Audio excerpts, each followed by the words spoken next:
ये है Brennan monorail, ऐसी ट्रेन जिसे देखकर ऐसा लगता था जैसे यह फिजिक्स के नियमों को नहीं मानती हो। ये ट्रेन सिर्फ एक पटरी पर पूरी तरह संतुलन बनाए रखती थी और बिना किसी ड्राइवर के खुद ही मोड़ पर झुक जाती थी। ये कोई कल्पना नहीं बल्कि 1910 में इसके आविष्कारक लुईस ब्रेनन ने इसे जनता के सामने पेश किया था। इस वीडियो में हम यह समझेंगे कि इसके पीछे का आइडिया क्या था और यह सिर्फ एक टायर पे कैसे चल पाती थी।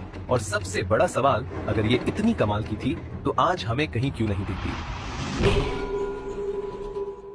इसका आइडिया यह था कि दो की बजाय एक पटरी पर ट्रेन चलाने से गति बढ़ेगी और रेलवे ट्रैक्स बनाना सस्ता पड़ेगा। ये ट्रेन तेज गति से मोड़ ले सकती थी और ट्रेन की तरह बिना पटरी से उतरे, और इसके ट्रैक के बनाने में आधे संसाधनों की जरूरत होती थी। आज जो मोनोरेल हम देखते हैं वो ऊंचे और मोटे ट्रैकों पर चलती है, लेकिन ब्रेनन की मोनोरेल मौजूदा रेलवे ट्रैक्स पर भी चल सकती थी। हालांकि ये डिजाइन देखने में काफी खतरनाक था, पर असल में ये काफी स्टेबल था। इस ट्रेन की सबसे खास बात थी इसका जायरोस्कोपिक बैलेंसिंग सिस्टम। इसके अंदर एक शक्तिशाली जायरोस्कोप लगा था जो इतनी तेजी से काम करता था कि ट्रेन झुकने से पहले ही स्वयं को संतुलित कर लेती थी। 1910 के समय के हिसाब से यह एक अद्भुत इंजीनियरिंग चमत्कार था। पर आखिर यह सिस्टम काम कैसे करता है? मैंने इसके पूरे डिजाइन को 3D में मॉडल किया और इसके ओरिजिनल पेटेंट को गहराई से समझा ताकि आप लोगों तक पूरी जानकारी पहुंच सके। ऐसी वीडियो बनाने के लिए मुझे 1 महीने से भी ज्यादा टाइम लग जाता है, तो प्लीज लाइक और सब्सक्राइब करके मुझे सपोर्ट करें।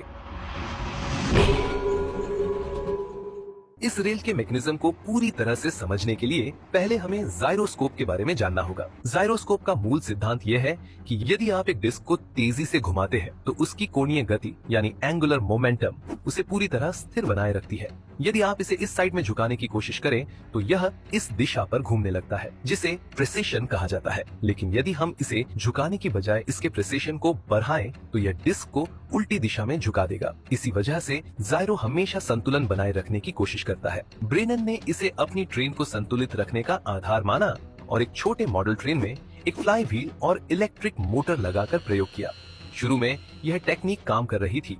जैसे ही ट्रेन गिरने लगती, डिस्क का प्रेसिशन उसे सीधा कर देता था, लेकिन जब ट्रेन मुड़ती तो जायरो उसके साथ नहीं घूमता था, क्योंकि यह अपनी पोजीशन को स्थिर रखने की कोशिश करता था।